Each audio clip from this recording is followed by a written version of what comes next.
उदयपुर के पास हसदेव अरण्य का मामला जो है लगातार सुर्खियों में है और लगातार जोर पकड़ता जा रहा है। वहाँ के आदिवासी लंबे समय से हसदेव अरण्य में कोयला खनन परियोजना का विरोध कर रहे हैं और सरकार से अपील कर रहे हैं कि उसको बेचा ना जाए या कोयला खदानों को कंपनी को ना बेचा जाए। इसके बावजूद लेकिन उसे कहीं न कहीं अडानी उसी कंपनी को, जिस कंपनी का लगातार जब मुख्यमंत्री भूपेश बघेल जब विपक्ष में थे उस दौरान वो लगातार उनका विरोध करते थे और वो खुद भी कई सारे ट्वीट किए हुए हैं। आपको आप स्क्रीन में देख सकते हैं किस तरह से उन्होंने ट्वीट किया था कि अडानी घोटाला, महा घोटाला, और उस समय बीजेपी की सरकार थी, तब रमन सरकार पर उन्होंने निशाना साधा था। इसके अलावा भी उन्होंने एक पद यात्रा भी की थी, उसमें वो शामिल हुए थे, साथ ही आदिवासियों के साथ लगातार खड़े हुए थे। लेकिन अब जब कांग्रेस की सरकार है और उस सरकार में मुख्यमंत्री स्वयं भूपेश बघेल है, इसके बावजूद वहाँ पर जो है कोयला खनन के लिए अब तो सुनने में आ रहा है, चर्चा चल रही है कि 2 लाख तकरीबन पेड़ों को काट दिया गया, यानी काटने का जो काम है वो शुरू हो गया है। इसके बावजूद जबकि आदिवासी लगातार विरोध कर रहे हैं, आदिवासी लगातार वहाँ पर पेड़ों से चिपक करके उसका विरोध कर रहे हैं, पद यात्रा कर रहे हैं, इसके बावजूद उनकी आवाज़ को कहीं न कहीं अनसुना किया जा रहा है, उन्हें अनदेखा किया जा रहा है। और ये क्या कुछ मामला है, इसके बारे में और भी हम जानेंगे विस्तार से। मेरे साथ गोंडवाना गणतंत्र पार्टी के युवा प्रदेश अध्यक्ष लाखन सिंह सिदार जी मौजूद है। आइए हम उन्हीं से जानते हैं कि क्या कि कुछ ये पूरा मामला क्या है। देखिए, मामला 2015 से आ रहा है और इसमें पूर्व में बीजेपी की सरकार थी यहाँ रमन सिंह की। उस टाइम में कांग्रेस उस टाइम विपक्ष में रहा करते थे। भूपेश बघेल जो उस टाइम प्रदेश अध्यक्ष थे, उस टाइम इन लोगों ने पद यात्रा चलाया, उसी कोल ब्लॉक का हसदेव पद यात्रा। और उस पद यात्रा में कहा यह गया हम इनको अडानी और अडानी को बेचने नहीं देंगे। उस पद यात्रा में एक मकसद था, राहुल गांधी जी को भी बुलवाया दिल्ली से बुलवाने के बाद वो सरगुजा वालों को, वहाँ के वासियों के लिए उन्होंने ये कहा था, वहाँ के आदिवासियों को, मूल वासियों को बुलाकर हम आप लोगों की लड़ाई लड़ रहे हैं बोल के इतनी लंबी पद यात्रा चली। और पद यात्रा में एक ही मैसेज दिया गया छत्तीसगढ़ में 2018 के जो चुनाव को लेकर कि हम यहाँ के हसदेव कोल ब्लॉक को हम देने से मना करेंगे और बीजेपी सरकार को देने नहीं देंगे। ये लड़ाई उन लोगों ने लड़े पूर्व में। अब देखिए भूपेश बघेल जी क्या कर रहे हैं, उसी कोल ब्लॉक को अब अडानी को खुजी बेचने के लिए तैयार हो गए। जबकि वहां आप देखिए 2 लाख नहीं, तकरीबन 4.5 लाख है, 4,50,000 पेड़ों की कटाई होनी है, जिसमें अभी शुरुआत कर चुके हैं। एक दिन पहले वहां के मूल जनजाति के लोग और वहां के स्थानीय ग्रामीणों ने एक दिन पहले ठिठोरी का त्योहार मनाया। उसी के दरमियान रात को 3 बजे वो आप वन कर्मियों को बुलवा ले रहे हैं, पुलिस प्रशासन को बुलवा ले रहे हैं, प्रशासन के द्वारा वहाँ के पेड़ों की कटाई अंधाधुंध करने के लिए तैयार हो गए।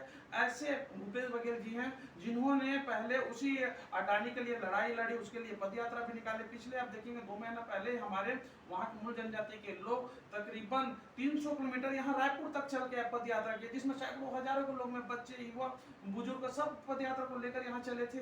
जबकि ये लड़ाई वहाँ के जनजातियों की नहीं है, ये छत्तीसगढ़िया लोगों की लड़ाई है। क्योंकि आप उसी छत्तीसगढ़िया की बात करते हैं। ये बताइए मुझे वहाँ पे नुकसान क्या होगा?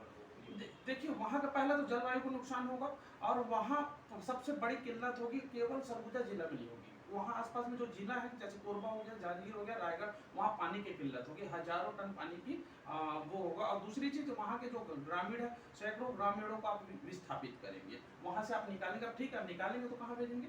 रोजगार की व्यवस्था तो आप कर नहीं पा रहे। जब से सरकार में 3 साल सरकार चला रहे हो, लेकिन 3 साल से आपने रोजगार की व्यवस्था नहीं की। किसानों की लड़ाई चल रही है, संघर्ष चल ही रहा है। नया रायपुर में, महासमुंद में करनी प्लांट के खिलाफ लोग लड़ी रहे हैं। बस्तर से पदयात्रा चल के आ रहे हैं, लोग विस्थापित हो रहे हैं। 3 साल इनके साथ भी विस्थापित हो रहे हैं यहाँ छत्तीसगढ़िया लोग। अब पूर्व में 15 साल केवल और केवल छत्तीसगढ़ में विस्थापित का काम चल रहा है। उद्योगपति को बुलवाया जा रहा है, लेकिन छत्तीसगढ़िया लोगों के लिए काम नहीं हो रहा है। इस वजह से यहाँ के लोग आक्रोशित हो गए और इस लड़ाई में केवल आदिवासी ना होकर मैं चाहता हूँ यहाँ के सभी बहुसंख्यक समाज छत्तीसगढ़िया लोग एक मैदान में आए, क्योंकि छत्तीसगढ़ महतारी की क्या बोलते अस्मिता को लूटा जा रहा है। छत्तीसगढ़ महतारी की जो जमीनों को लूटा जा रहा है कि यहाँ के छत्तीसगढ़िया में जो छत्तीसगढ़ में लोग निवास रहते हैं वो सब बेटी बेटा है छत्तीसगढ़ महतारी की। इसलिए मैं बोलना चाहूँगा आपके द फायर न्यूज के माध्यम से छत्तीसगढ़ के सभी लोग एकता के सूत्र में आइए और ये लड़ाई छत्तीसगढ़ महतारी की जो हमारी अस्मिता की उसकी लड़ाई है। ये बीजेपी और कांग्रेस के लोग पूर्व में ये बोलते थे हम अडानी को बचाएंगे, अडानी को यहाँ से भगाएंगे, आज उद्योगपतियों को हर एक जिला में बुलाया जा रहा है। लेकिन इसमें कुछ लोगों को तर्क ये भी रहता है कि सरकार चलाने के लिए फाइनेंस की भी जरूरत पूरी करनी है, तो अगर कंपनियों को बेचेंगे नहीं या उन्हें फाइनेंस की सुविधा कैसे होगी, यानी कि उनको सरकार चलाने में सुविधा कैसे होगी? देखिए, हमारे पास बहुत सारी चीज़ें कोयला उत्पादन नहीं हो रहा है क्या कोरबा में? हमारे इतने सारे बिजली उत्पादन हो रहा है, क्या छत्तीसगढ़िया लोगों को आप बिजली फ्री कर रहे हैं? नहीं कर रहे हैं। उसकी कमाई कहाँ गई? इतना सारा कोयला कोला बंटन के हमारे पास इतने सारी चीज़ें, सबको तो बेच दिया आपने। हमारे यहाँ से लोहा भी निकलता है। दंतेवाड़ा में चले जाइए, बैलाडीला में इतने सारे लोहा निकल रहा है, आजकल निकल रहा है। इतने खनिज संपदा, 45 प्रकार की खनिज संपदा है। क्या यहाँ के मूलवासियों को उसका अधिकार मिल रहा है? नहीं मिल रहा है। आप ही को ना मिल रहा है। बिजली इतना पैदा हो रहा है, आज वहाँ से कोयला का आप उपयोग करके आप राजस्थान भेज रहे हैं। राजस्थान के लिए आप कोयला पैदा करें, दिल्ली में आप बिजली का फ्री है, तो हमारे यहाँ क्या छत्तीसगढ़ में नहीं कर सकते? बहुत सारी चीजें हैं जिसमें शासन को, प्रशासन को, इतने सारा दारू की बात है। जब दारू तो बेच ही रहे ना पूरे छत्तीसगढ़, उसमें तो कमाई है। उसमें आप सरकार चलाने की बात करते हैं, हमारे पास सरकार के पास फाइनेंस नहीं है। यूपी चुनाव हुआ तो आप सैकड़ों हजारों करोड़ तो वहां दे के आ गए यूपी चुनाव में, तब आपको पैसा और फाइनेंस मिल गई। तो क्या छत्तीसगढ़िया में छत्तीसगढ़ के खनिज संपदा, उसे आप सरकार नहीं चला सकते? सरकार चलाई जा सकती है, लेकिन इनकी दोहरी मानसिकता है। पार्टी को मजबूत करें, पार्टी के लिए हम काम करें, यहाँ के लोगों के लिए काम ना करें। ये अगर काम करने रहता, देखिए यहाँ बहुत सारे सामाजिक संगठन, क्या बीजेपी में युवा पार्टी, कांग्रेस में युवा पार्टी, क्या यहाँ के लोगों के लिए लड़ाई नहीं लड़ रही? हर वृक्ष लगाने की बात होती है, आप सैकड़ों वृक्षों को काटा। यार मैं तो बोलता हूँ ऐसे प्रशासन पे और ऐसे सरकार पे आत्महत्या का केस भी दायर होना चाहिए। 200 भी पेड़ कटे, 200 लोगों के आत्महत्या का मामला दायर करें इनके ऊपर में केस दायर हो। हम हाई कोर्ट, सुप्रीम कोर्ट तक भी जाएंगे इस मामले को लेकर। अच्छा, इसमें एक चीज़ और हम देखते हैं, आदिवासी जब सड़क पर उतरते हैं, आदिवासी जब पैदल चलते हैं और अपने हक अधिकार के लिए लड़ते हैं, लेकिन जब सिस्टम में आदिवासी समाज के ही विधायक हैं, मंत्री हैं, 2-2, 3-3 मंत्री, इसके बावजूद उनकी आवाज़ सुनी नहीं जाती।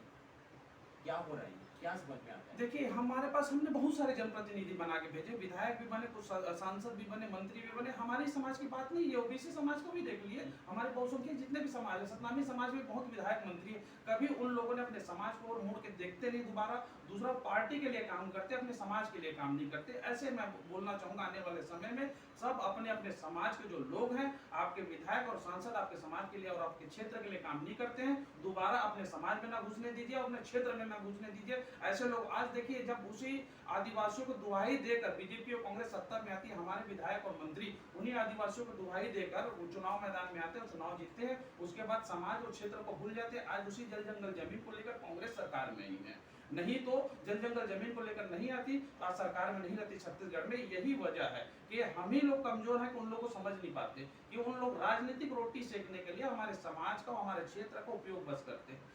चुनाव जीतने के बाद, प्रतिनिधि बनने के बाद वो पार्टी के लिए काम करते हैं। मैं कह देना चाहूंगा, आपके दफायर न्यूज के माध्यम से आने वाले समय में छत्तीसगढ़िया लोग जाग चुके हैं, यहाँ के ओबीसी समाज जाग चुका है, यहाँ के सतनामी समाज जाग चुका है, यहाँ के आदिवासी समाज जाग चुका है। और उन समाज के जो दोहरी किस्म के नेता हैं, जो अपने अपने समाज को गति की ओर लेके जा रहे हैं, उनके खिलाफ चुनाव लड़ी जाएगी। और वहां से हम समाज प्रमुखों को वहां प्रतिनिधि बना के उतारेंगे, उनके लिए सहयोग करेंगे। कोई जाति विशेष का नहीं रहेगा, सभी बहुसंख्यक के लोग छत्तीसगढ़िया बात को लेकर लड़ाई लड़ेंगे। हसदेव और अन्य को बचाने के लिए पद यात्रा हो गई, यहाँ तक कि राज्यपाल से मुलाकात हो गई, मुख्यमंत्री से मुलाकात हो गई, राहुल गांधी तक से भी जी जो आंदोलनकारी है, प्रदर्शनकारी है, जो विरोध कर रहे हैं, वो उनसे भी मिलकर आ गए कर, उनके जो प्रतिनिधि हैं। इसके बावजूद कोई कार्रवाई नहीं। जी नहीं। अब आगे क्या होगा? आगे हम लोग चाह रहे हैं सभी समाजों को, हमने अभी बहुत यादव समाज, हमने साहू समाज से कांटेक्ट किया, सतनामी समाज से हमने जानकारी ली, सभी समाज प्रमुखों को चाह रहे हैं कि अभी हमारी लड़ाई है छत्तीसगढ़ की में, छत्तीसगढ़िया लोगों की लड़ाई है। ये लड़ाई केवल आदिवासियों की लड़ाई नहीं है, जल जंगल केवल आदिवासियों के लिए नहीं है, जल जंगल जमीन यहाँ जो निवासरत रहते हैं उन सब की है, देश में रहने वाले लोगों की सबकी है। बीजेपी और कांग्रेस उसी वृक्षारोपण की बात करते हैं, वृक्षारोपण की बात करते हैं। वृक्षों की कटाई हो रही तो उनको दर्द नहीं हो रहा है क्या? उनके में भावनात्मक नहीं जुड़ा हुआ है क्या प्रकृति को लेकर? हम चाहते हैं यहाँ के छत्तीसगढ़िया जो मूल समाज के लोग हैं, मैं यहाँ के जब भी छत्तीसगढ़िया समाज के लोगों को कहना चाहूँगा, आप एकता के सूत्र में आइए, हम लोग फिर एक बार बूढ़ा देव जो यात्रा जैसे हमने इसको सपोर्ट किया, समर्थन दिया, उसी तरह उसकी लड़ाई जैसे लड़े हम लोग, उसी तरीके से रायपुर के मैदान में, छत्तीसगढ़ के राजधानी में इसकी लड़ाई लड़ते हैं हसदेव पद यात्रा का। और उस अडानी को हम यहाँ से भगाने का काम करते हैं, जो हमें छत्तीसगढ़ में नहीं रहने देना। हमारे जैसे अडानी हम यहाँ पैदा कर लेंगे। छत्तीसगढ़ में बहुत समाज लोग हैं जो जागरूक है, शिक्षित है, हमारे सतनामी समाज, हम उनको उद्योग में खड़ा करेंगे। तेली समाज है, साहू समाज, हम उनको उद्योग में खड़ा करेंगे। बोलेंगे यादव समाज है, राउत समाज है, आदिवासी समाज है, हम उनको उद्योगपति बनाए ना। हम क्यों अडानी अंबानी को हम उद्योगपति बनाए यहाँ का? हम चाहते हैं कि छत्तीसगढ़ का लोकल लोग यहाँ उद्योग स्थापित करें। हम बाहरी लोगों को यहाँ आउटसोर्सिंग के माध्यम से लाने नहीं देंगे बीजेपी और कांग्रेस को।